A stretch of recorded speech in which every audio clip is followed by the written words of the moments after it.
Hi guys, this is beginner video tips for darts to improve your game. Hopefully you have been tuned into my other videos and you'll know the left-handed darts is starting to progress. It's going slow, but at the same time, I thought I'd just do a bit of a video update and throw in some little key tips that I'm reminding myself of along the way and things to watch out for. So if you change anything you throw, or you want to just go back to basics, or you're just starting out, this video is going to be perfect for you to do that. Yeah, let's dive into it.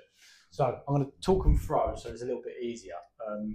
So the first thing to remember when you're starting to play darts, or you're working on a technique where you've changed something, so beginner level darts, if you like, is when you're trying to get your throw and trying to work out exactly how you want to throw.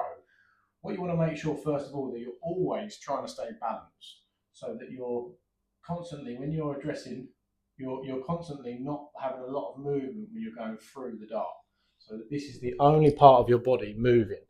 Yeah. So and when you play for a good amount of time, you have to go back to your reset position, which is every time you're just keeping your body still. You know, for someone like Bo Greaves or Gary Anderson, someone who doesn't really move at all, that's a technically really good throw, because they're removing all of the obvious stuff that can make it go wayward. You know, so for me, the most important part is you're staying consistent and you're not letting any bad habits creep into your game. Because when you're first trying, what will happen when you're first learning to throw, or you're trying to get better, you will naturally try and throw harder. So you'll try to get everything you can to force the dart where you want it to go. But what you really want to do is maintain what I've said a moment ago, which is just keep your balance and keep your body still, so you're just moving this part, nothing else. So you're keeping the consistency. The other thing you want to make sure you're doing is making sure that if you're trying to get more power, just aim up a little bit.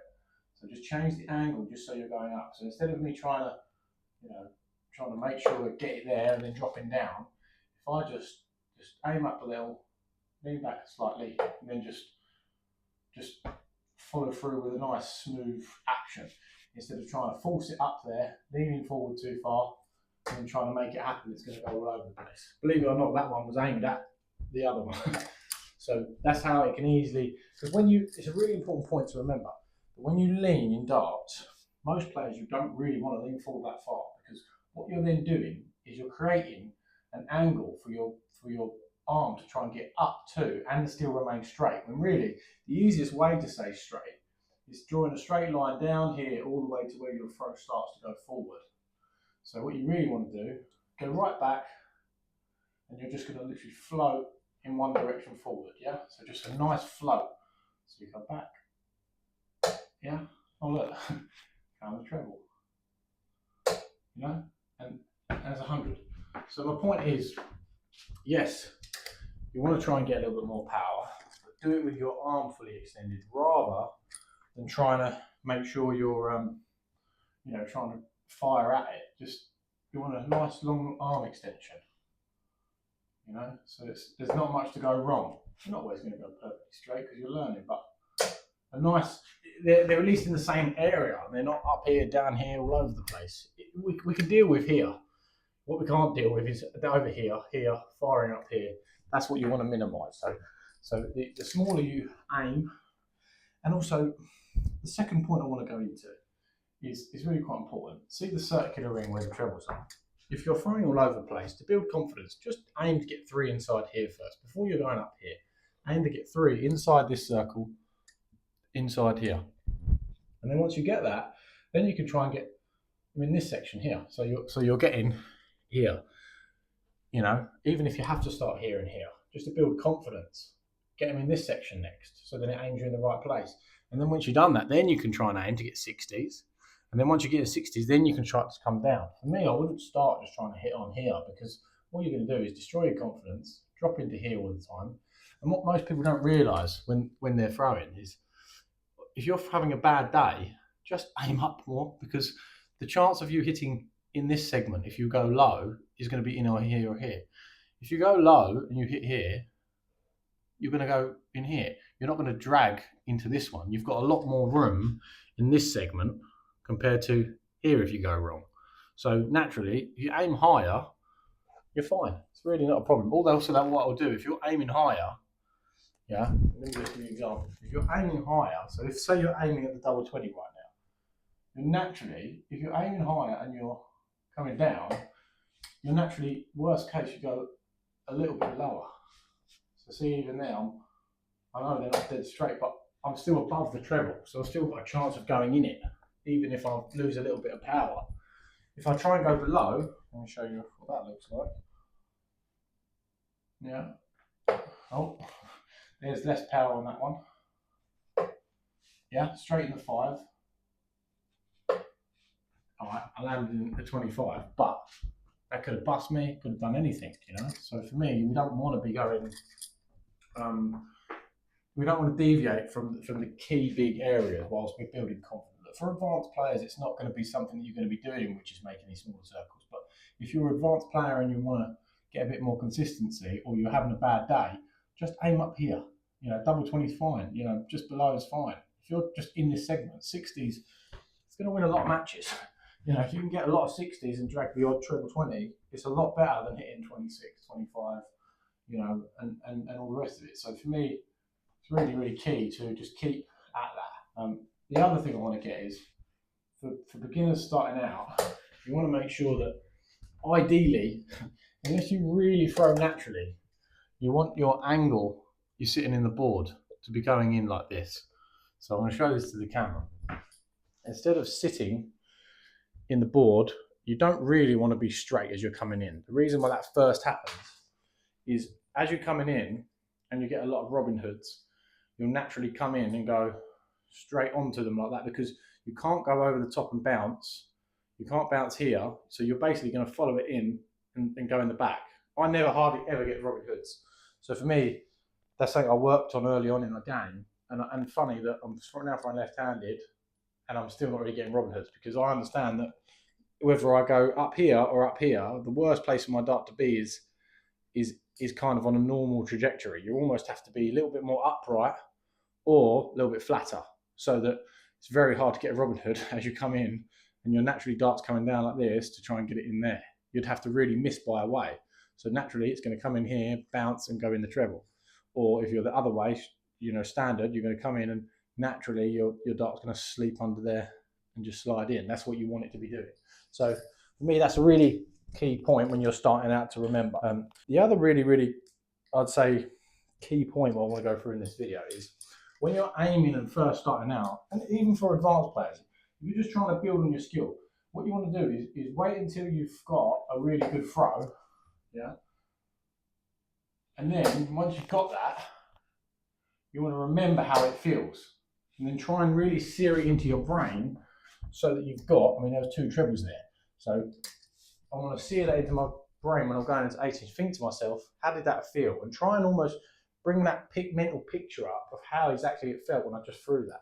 But for me, I want to try and do it on 20. So when I'll keep almost deleting the ones out of my brain that don't work well for me.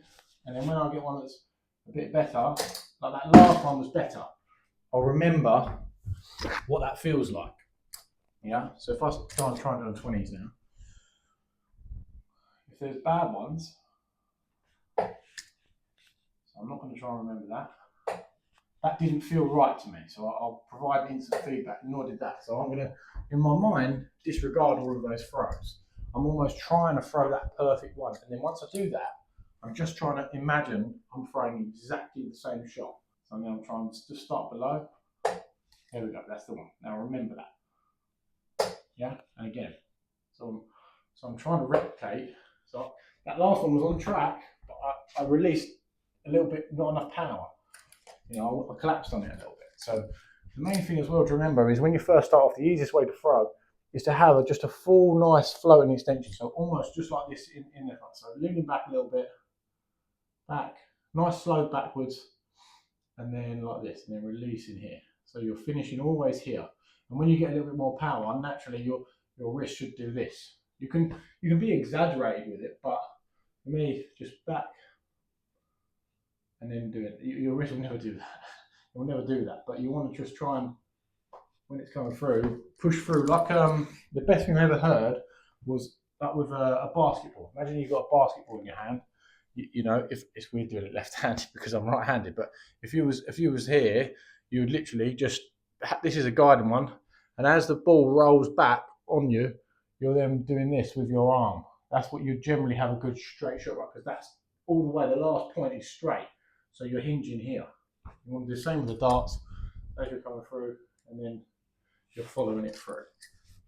Sounds good in theory, but I'm just going to try and follow that. Yeah, it's nice and straight.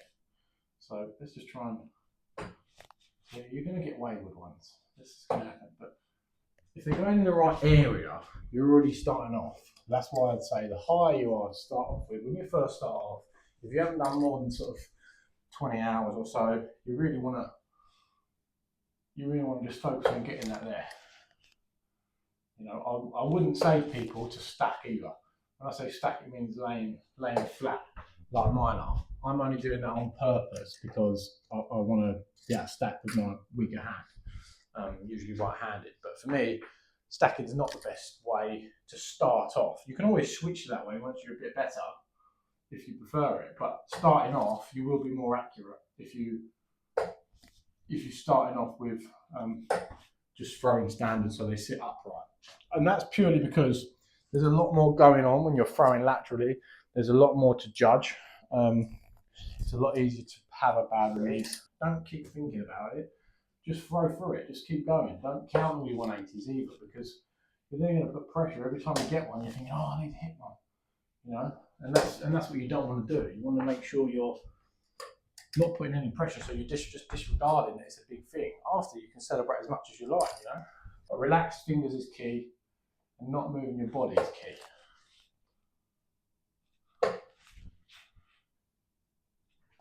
Yeah, so again, we're one in. So the throw's getting better. It takes time. So just be patient with it. It's going to take a good few hours before you really get that muscle built up, and also the muscle memory. But that's what you're trying to replicate every time when you're trying to get to. And then we're there. Oh, hello. Oh. So we got 2 in. Didn't get the third one, but that's where we're at. So hopefully a few of them tips will help you guys, and go back over them when you have a chance to do a bit more longer term practice, and they'll make more sense if you've just started off and this is like one of the first videos you watch. It'll make more sense as you go through. You know, if you just started off, it's probably not going to make too much sense. So just watch again when you actually, you know, a good few hours in. Even if you're like 50 to 100 hours in, I say hours because it makes a difference. If you don't quantify how many hours you've been playing for, it's quite difficult to know what stage you're in. You could be someone who played for a long time, and then you stopped, and then you're going back in again. Some people, if they play for a very long time, they're probably going to lose that muscle memory. But if you never really got to 50 hours plus 60 hours anyway, then you kind of need to start again to a certain extent, and try and build in some new fundamentals. So two out of 3 are close.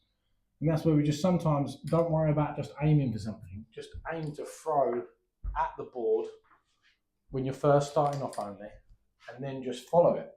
You know, some people call follow the flight, so they just literally try and hit the flight. You know, and you can do that if you're careful that you're not.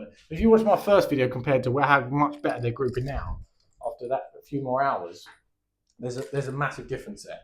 It's still like not very good, but it's to be expected after a few hours really. So I'm just going to stand here until I hit at least probably 100 or a really nice 60, and then I'm done. So thanks for watching. I'll catch you all guys soon.